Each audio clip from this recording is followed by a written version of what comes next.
বছরে সব দিন, মাসে সব দিন ভিক্ষা দেবেন, একদিন দেবেন না। কোন দিন জানেন? একাদশীর দিন কাউকে ভিক্ষা দিতে নেই, খুব সাবধান। একাদশী তিথির দিন কাউকে ভিক্ষা দেবেন না। আর যদি পারেন দ্বাদশী তিথির দিন যে কোনো একজন বাইরের লোককে ডেকে বাড়িতে একটু সেবা করান। যদি কিছু না পারেন একটু ভিক্ষা দেন, এতে আপনার অন্ন কষ্ট দূরে যাবে। হ্যাঁ, আর নিজেদের বাড়ির ছেলে বা মেয়েকে, আমি জানি আপনাদের অভাব নেই, বছরে যে কোনো একটা দ্বাদশী তিথির দিন 6টা বাড়িতে ভিক্ষা করাতে হয়। ভিক্ষা করালে কি হয়? অহংকার দূরে যায়, অভিমান দূরে যায়, আত্মগৌরব দূরে যায়। আর এই যে ভিক্ষা করবেন, ভিক্ষা করার পরে যেটা পাবেন, নিকটস্থ কোনো মঠ বা মন্দিরে গিয়ে দেবেন।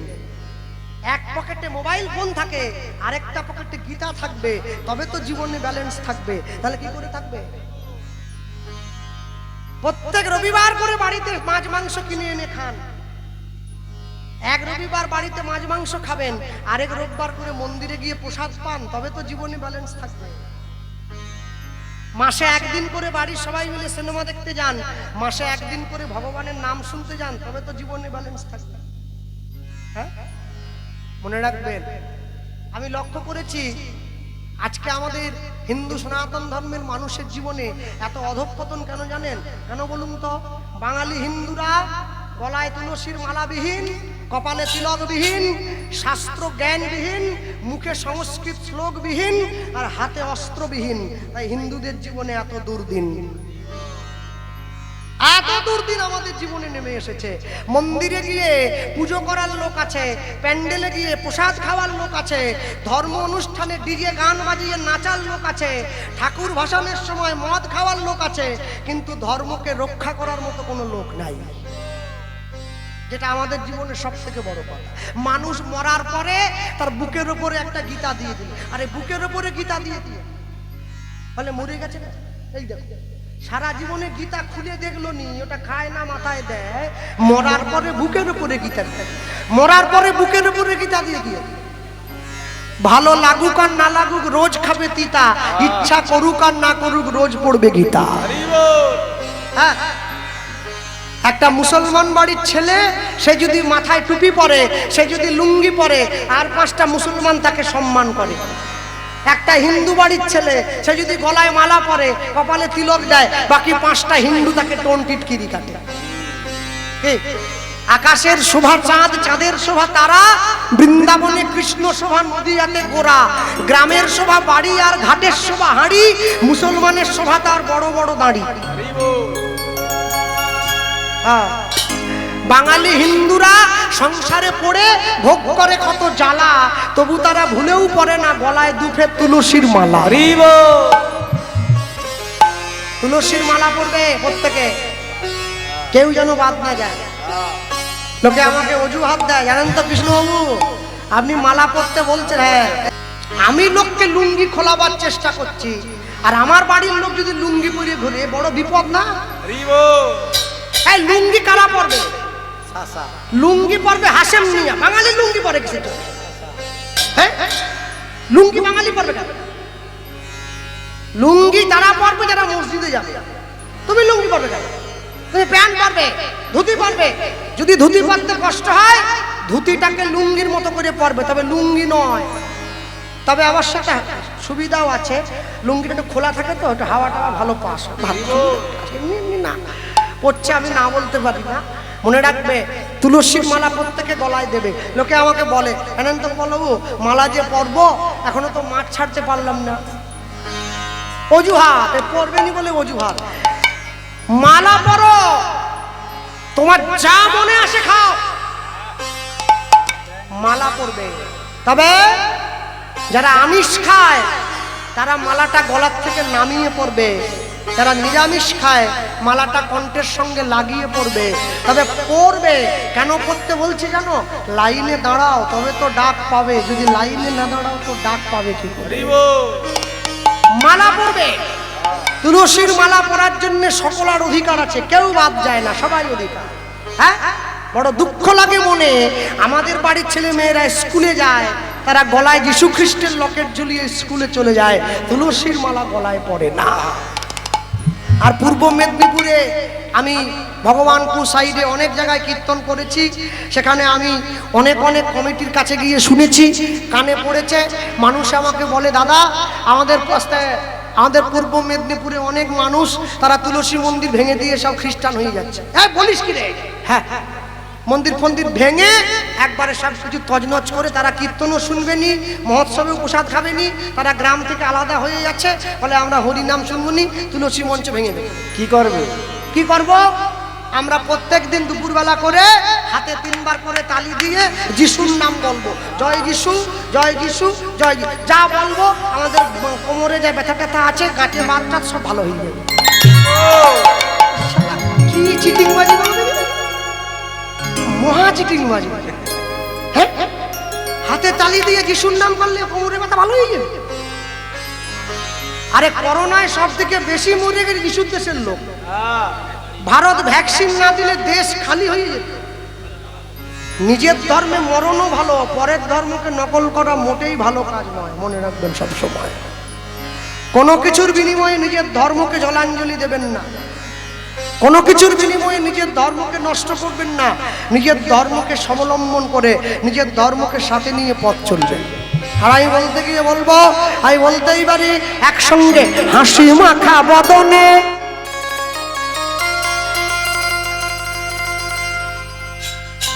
ছলো ছলো নয়নে,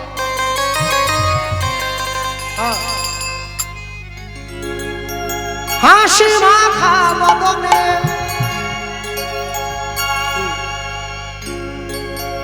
হাসি মাখা বদনে ছলো ছলো নয়নে, আনন্দ কাননে মন ভ্রময়নি ভাই। হরি বলো মন রে আমার, হরি বলো মন রে আমার, নিতাই গৌর হরি বলো মন রে আমার, হরি বলো মন রে আমার।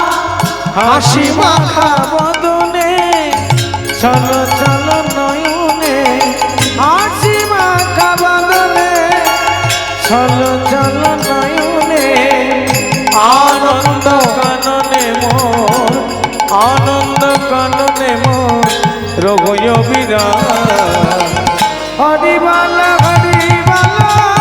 মন রে আমার, হরি বলো মন রে আমার। এই গতি নাই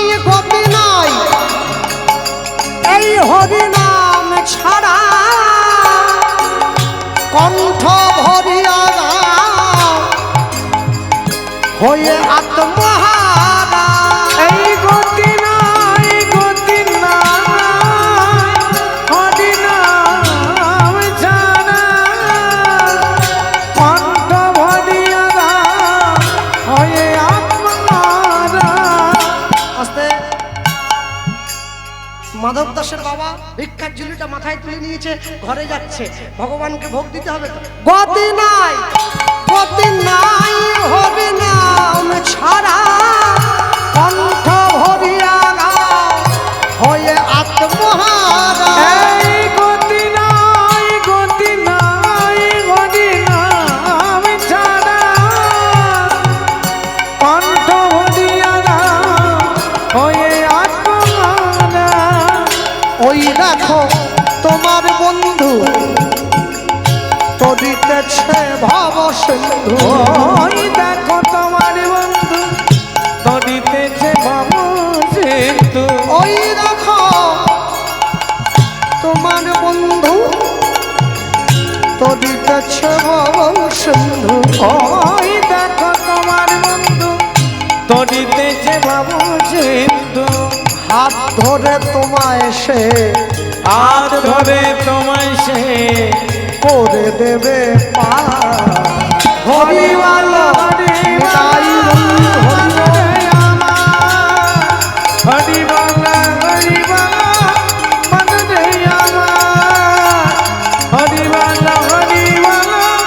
মন রে আমার। কেউ তো কারণ হয় কথাটা সত্য তুমি ভেবেও দেখো মন সবই যে অনিত্য। কেউ তো কারো নয় এ কথা যে সত্য, ভেবে ভেব না মন সবাই অনিত্য। আপনাদের এই পূর্ব মেদিনীপুরে মহোৎসবের দিন দুপুরবেলা একটা কীর্তন হয়, তাকে পসরা কীর্তন বলে, হয় না? রং পসরা। হ্যাঁ, একটা ছেলে আছে একবারে নীল রং মাখে না, পুকুরের ওপার থেকে একবারে কলার ভেলায় করে গান গাইতে গাইতে আসে, জীবন নদীর ঘূর্ণি পাকে আর কতকাল বাইরে, ওরে কৃষ্ণের ভঙ্গি। হ্যাঁ, ওইটা কৃষ্ণ হলো। রাধারানী কৃষ্ণের চারদিকে ঘুরে ঘুরে গান গাইছে, এমন একটা ঝিনুক খুঁজে পেলাম না যাতে মুক্ত। এগুলোকে মারেনি কেউ ধরে? আরে রাধা কৃষ্ণের সম্পর্ক কি আমাদের পাড়া লালটু আর লালটুর বউ নাকি? একজন আরেকজনে ঘুরে ঘুরে গায়, এমন একটা ঝিনুক খুঁজে পেলাম না যাতে মুক্ত আছে। ইস, আরেকটা লোক আছে একবারে সাদা রং টং মেখে, এইখানে চশমা একটা পরে হাতে লাঠি নিয়ে, বড়াই বুড়ি বড়াই বুড়ি। ও তো বড়াই বুড়ি তো নয়, বড্ড বাড়াবাড়ি। বড়াই বুড়ি যে ওই রকম আমি বাপের জীবনে দেখিনি, ওইরকম বড়াই বুড়ি। হ্যাঁ, মনে রাখবেন, আস্তে যদি বৃন্দাবনে কোনোদিন যান, গেলে দেখবেন রাধারানীর বাবার নাম কি জানেন? বিশ্বভানু রাজা। বিশ্বভানু রাজার মেয়ে রাধারানী। রাধারানীর বাবার এত টাকা ছিল, এত সোনা ছিল, এত বড় লোক সে, প্রত্যেক মাসে রাধারানীকে দাঁড়িপাল্লায় তুলতো, তুলে একদিকে সোনা তুলতো, নিজের মেয়ের যত ওজন সেই ওজনের সোনা লোককে দান করে দিত। তার নাকি পারের কড়ি নাই, সে আঁচল নিয়ে চলে যায় পাবলিকের কাছে, বলে 1 আনা দেবো কড়ি, পার করে দাও শিগগিরি। সে 1 টাকা ভিক্ষা করছে। মনে রাখবেন, ভগবানের নাম নিয়ে যারা ব্যঙ্গ করে, যারা করছে, তারা অপরাধের ভাগীদার তো হবেই হবে, এতে কোনো সন্দেহ নাই। যারা বসে শুনছে তারা আরো বড় অপরাধী হবে। বিশ্বকবি রবীন্দ্রনাথ ঠাকুর বললেন, অন্যায় যে করে, অন্যায় যে সহে, মম ঘৃণা তারে তৃণ সমদহে। মনে রাখবেন, সব সময়ের জন্য ভগবানের নাম নিয়ে ব্যঙ্গ চলে না। ভালো না লাগবো গাইব না, কিন্তু আমি ভগবানের নামকে উপহাস্য করতে পারি না। কেউ তো কারো নয় এ কথাটা সত্য তুমি ভেবেও দেখো মন সবই যে অনিত্য। কেউ তো কারো নয় এ কথা যে সত্য, ভেবেও ভেব না মন সবাই অনিত্য। কেউ তো কারো নয় এ কথাটা সত্য তুমি ভেবেও দেখো মন সবই যে অনিত্য। কেউ তো কারো নয় এ কথা যে সত্য, ভেবেও ভেব না মন সবাই অনিত্য। ওই দেখো শ্মশানে কিবা রাত্রি দিনে, ওই দেখো শ্মশানে কিবা রাত্রি দিনে, ওই দেখো শ্মশানে কিবা রাত্রি দিনে, ওই দেখো শ্মশানে কিবা রাত্রি দিনে। পুড়িতেছে মানুষে, পুরিতেছে মানুষে, পুড়িতেছে মানুষে, পুরিতেছে মানুষে যত অহংকার। হরিমালা হরিমালা মন রে আমার, হরিমালা হরিমালা মন রে আমার। হাসি মাখা বাদনে চলো চলো নয়নে, হাসি মাখা বাদনে চলো চলো নয়নে। আনন্দ কাননে মোর, আনন্দ কাননে মোর, প্রভু বিরাজ হরিবা।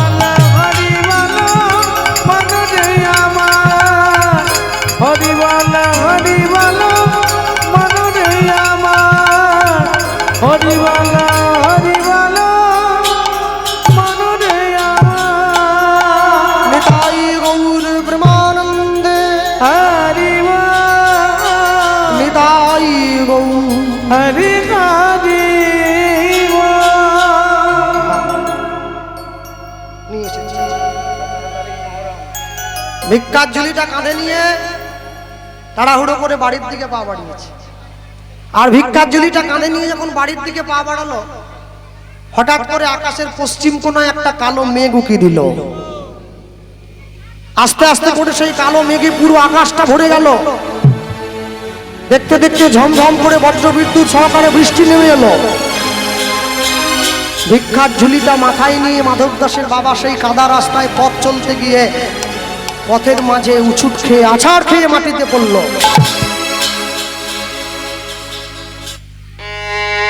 যা ভিক্ষা পেয়েছিল হাত থেকে ছিটকে দূরে চলে গেল। বৃষ্টির জলে কাদায় সব ধুয়ে গেল। শূন্য পুটুলিটা নিয়ে ভগবানের মন্দিরে ভগবানের সামনে বসে আছে প্রভু। পথের মাঝে বসে ভগবানকে বলছে, তুমি যদি আমার থেকে কেড়েই নেবে তাহলে আমায় দিলে কেন?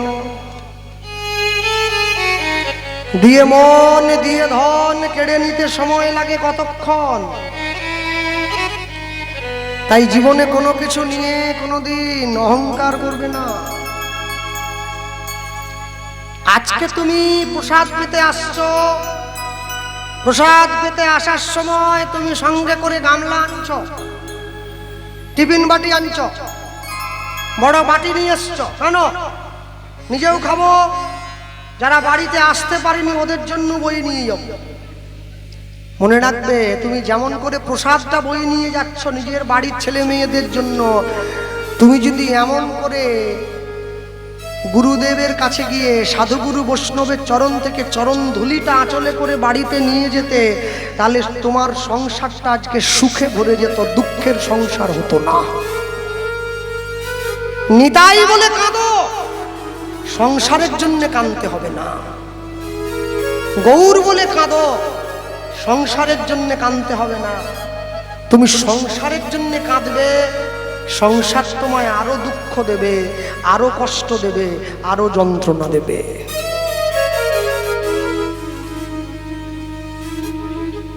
সব সময়ের জন্য মনে রাখবেন, এই পৃথিবীতে তুমি যেমন এসেছিলে খালি হাত পা নিয়ে তোমাকে তেমন ভাবে চলে যেতে হবে। তুমি সাথে করে একটা কিচ্ছু নিয়ে যেতে পারো না। এই পৃথিবীর শ্রেষ্ঠ যত যোদ্ধা ছিল, বড় বড় যোদ্ধা, বড় বড় বীর, এই যোদ্ধা বীরদের মধ্যে একজন উল্লেখযোগ্য নাম ছিল সম্রাট আলেকজান্ডার, যার নামটা ইতিহাসের খাতায় আপনারা পড়েছেন সব।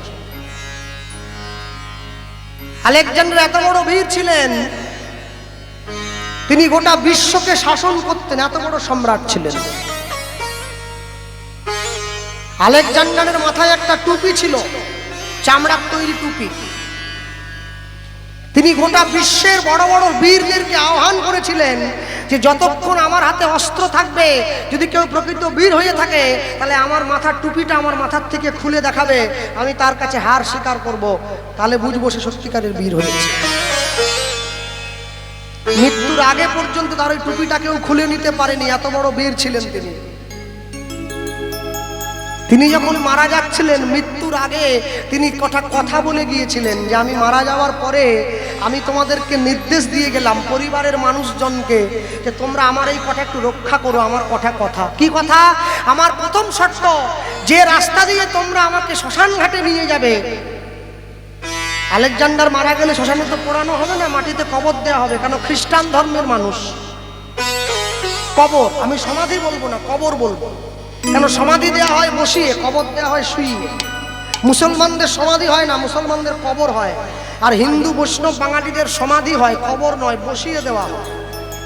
তিনি বলছেন আমাকে তোমরা যে পথ দিয়ে কবরে নিয়ে যাবে, মনে রাখবে যে বাক্সের মধ্যে করে আমার দেহটা ভরে নিয়ে যাবে, তোমরা আমার বাক্সের বাইরে এমনভাবে বাক্সটা তৈরি করবে যেন আমার দেহটা বাক্সের ভেতরে থাকলেও আমার হাত দুটো বাক্সের বাইরে এইভাবে ঝুলে থাকে, আমার রাজ্যবাসী আমার এই দুটো হাত যেন দেখতে পায়। আমার প্রথম শর্ত। আমার দ্বিতীয় শর্ত, যে সমস্ত ডাক্তাররা আমার চিকিৎসা করছে ওরা আমার মৃতদেহটা কাঁধে করে বয়ে নিয়ে শ্মশান পর্যন্ত নিয়ে যাবে, তোমরা কেউ নেবে না। আমার তৃতীয় শর্ত, যে পথ দিয়ে তোমরা আমাকে শ্মশান ঘাটে নিয়ে যাবে আমার রাজকোষাগারে যত ধন সম্পত্তি আছে তোমরা সেই পথে ছড়িয়ে রাখবে, তার উপর দিয়ে আমাকে নিয়ে যাবে। বাড়ির লোকজন এসে জিজ্ঞাসা করলো, এরকম শর্ত আপনি দিচ্ছেন কেন, কি কারণে? বলছে, আমার প্রথম শর্ত, আমাকে যে বাক্সের মধ্যে করে তোমরা নিয়ে যাবে কফিন বাক্সের বাইরে হাতটা থাকবে।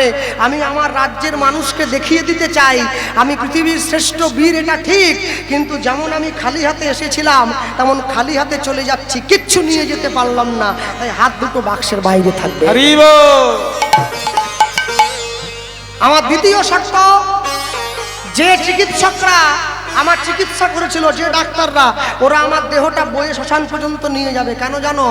ওরা আমাকে গ্যারেন্টি দিয়েছিল যে আমাকে ওরা সুস্থ করে তুলবে, কিন্তু ঈশ্বরের ইচ্ছা ছাড়া কেউ পৃথিবীতে এক মুহূর্ত চলতে পারবে না।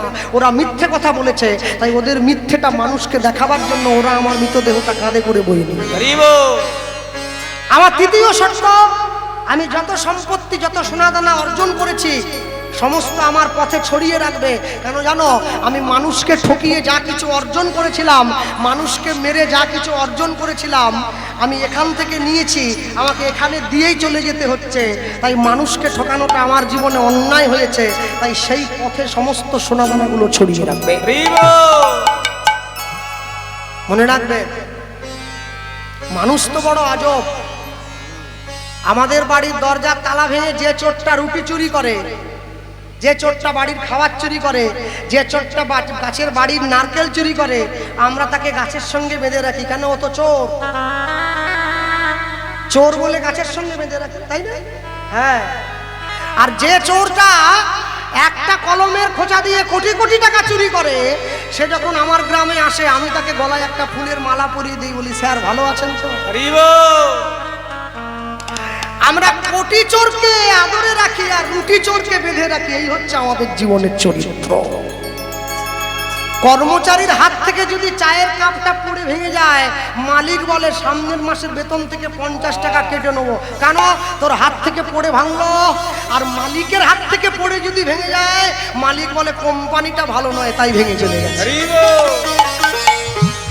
তেলের শিশির ভাঙলো বলে খুকুর পরে রাগ করো, তোমরা যে সব বুড়ো খোকা ভারত ভেঙে ভাগ করো, তার বেলা মনে রাখবেন, মাথার ঘাম পায়ে ফেলে যদি 50 টাকা রোজগার করা হয়, সেই কষ্ট করে উপার্জনের সম্মান থাকে আলাদা। আর লোক ঠকিয়ে যদি 5 লক্ষ টাকা রোজগার করা হয়, তার কোনো দাম থাকে না। আজ পর্যন্ত জগতে কাউকে দেখাতে পারবেন না লটারির টিকিট কেটে 1 কোটি টাকা পেয়ে সেই লোকটা 1 কোটি টাকা গুছিয়ে রেখে দিতে পেরেছে, কোনোদিন পারবে না।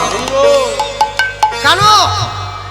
ওটা বেপথের পয়সা, ওটা জুয়া খেলে অর্জন করা পয়সা।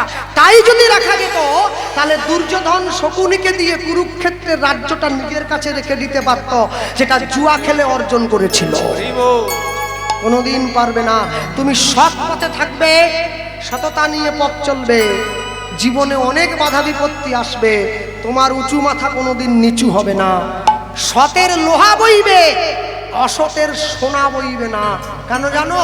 অসতের সোনা বইলে তোমাকে অসতের তকমা গায়ে লাগিয়ে ঘুরে বেড়াতে হবে। তাই জীবনে যা কিছু করুন না কেন, কোনোদিন সততার সঙ্গে আপোষ করবেন না। বড়লোক হওয়ার দরকার নেই, আমি গরিব থাকবো, কিন্তু অসৎ আমি হব না। কেন বলুন তো? যে পুরুষ একবার অসৎ হয়ে যায়, যে নারী একবার নিজের চরিত্রকে নষ্ট করে, সে কোনোদিন নিজের হারানো জায়গা আর ফিরিয়ে আনতে পারে না। এটা যায়, ওটা আর ফিরে আসবে না। সব সময়ের জন্য health lost, something lost, money lost or something lost, wealth lost or something lost, property lost or something lost, but character lost, everything is lost. তোমার জীবনে কিচ্ছু থাকলো না, সব কিছু নষ্ট হয়ে চলে গেল। তাই সব সময় মনে রাখবেন, নিজের জীবনের চরিত্র কোনোদিন কারো কাছে প্রকাশ করবেন না। আমার দাদু বলতেন, আস্তে যে রমণী নাকে লইয়াছে একাধিক পুরুষের ঘ্রাণ, সে কি করে বুঝবে এক পুরুষকে ভালোবেসে বেঁচে থাকার কি যে সম্মান? সবাই বোঝে না। কিন্তু ভালোবাসো শুধুই তাকে ভালোবাসায় ভালোবাসা দিয়া বেঁধে যে রাখে, এমনি এমনি নয়। তোমরা টিভির পর্দায় যা দেখো, বর্তমান সমাজে যা দেখো, একে ভালোবাসা বলে না, একে বলে ভালো লাগা। ভালোবাসা নয়, ভালোবাসার মরণ হয় না, ভালোবাসা উত্তরোত্তর বৃদ্ধি পায়, কিন্তু ভালো লাগার মরণ হয়। আজকে তোমাকে ভালো লেগেছে, কালকে অন্য কাউকে ভালো লাগবে, তারপরের দিন অন্য কাউকে ভালো লাগবে। কিন্তু ভালোবাসা যদি হয়, যা ভালো লাগার একজনকেই লাগবে। রাধারানীর সামনে কৃষ্ণকে যে ভালো লেগেছে, বিষ্ণুপ্রিয়ার সামনে গৌরকে যে ভালো লেগেছে, রামের কাছে চণ্ডীদাস যে ভালো লেগেছে, এই ভালো লাগা অন্য কারো কাছে পাওয়া যাবে না। একে ভালোবাসা বলে বলা। ভক্তমণ্ডলী, ভক্তিমতী মায়েরা, তাই সবসময়ের জন্য মনে রাখবেন। আমি ছোট্ট করে মনে করিয়ে দেব, অজ্ঞান স্বভাব থেকে তোর ভাবে তুই নে মা ডেকে। অজ্ঞান স্বভাব থেকে তোর ভাবে তুই নে মা ডেকে। মহানন্দে যাই চলে মা, মহানন্দে যাই চলে মা, হয়ে সর্ব রিপু জয়ী। আমার চেতনা চৈতন্য করে হে মা, চৈতন্যময়ী। আমার চেতনা চৈতন্য করে হে মা, চৈতন্যময়ী। তোর ভাব সাগরে ভেসে আমি, ভাব সাগরে ভেসে আমি হব মা তোর পদাশ্রয়ী। আমার চেতনা চৈতন্য করে হে মা, চৈতন্যময়ী।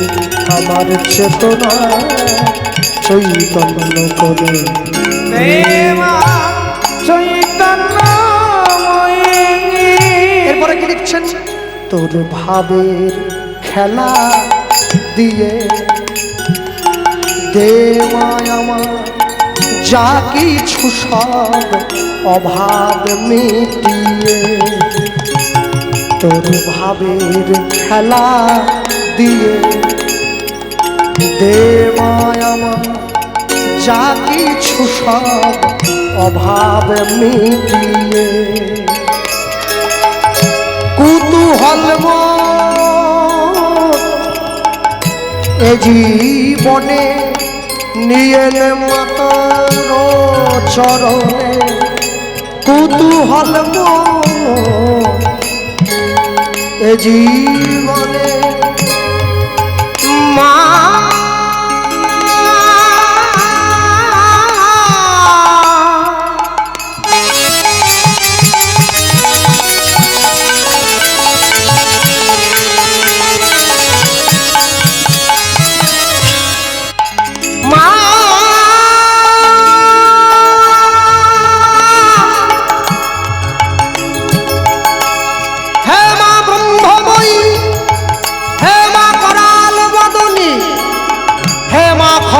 ধারিণী হে মা জ্ঞান প্রদায়িনী মা,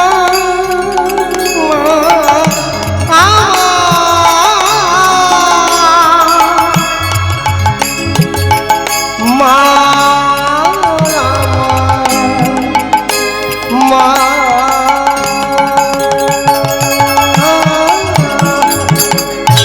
কুতূহল এ জীবনে নিয়ে নে মাতর ও চরণে। মহানন্দে যাই চলে মা, মহানন্দে যাই চলে মা, হয়ে সর্ব রিপু জয়ী।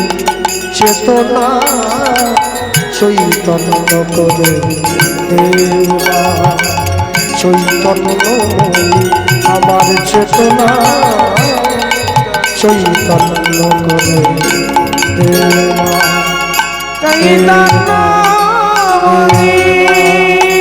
চৈতন্যময়ী।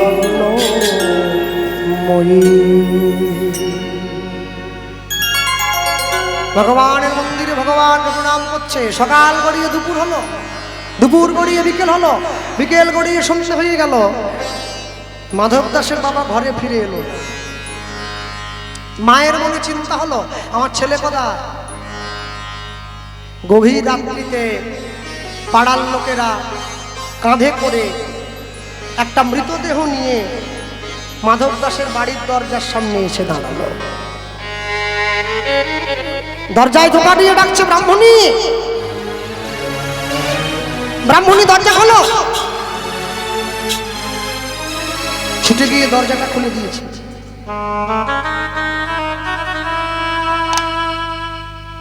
পাড়ার লোকের একটা মৃতদেহ নামিয়ে বাড়ির দরজার সামনে রাখলো। জানো তো, আজকে ঝড় জলের দিনে ভিক্ষা করে ফিরে আসার সময় তোমার স্বামী পথের মধ্যে বাজ পড়ে মারা গেছে। দয়াময়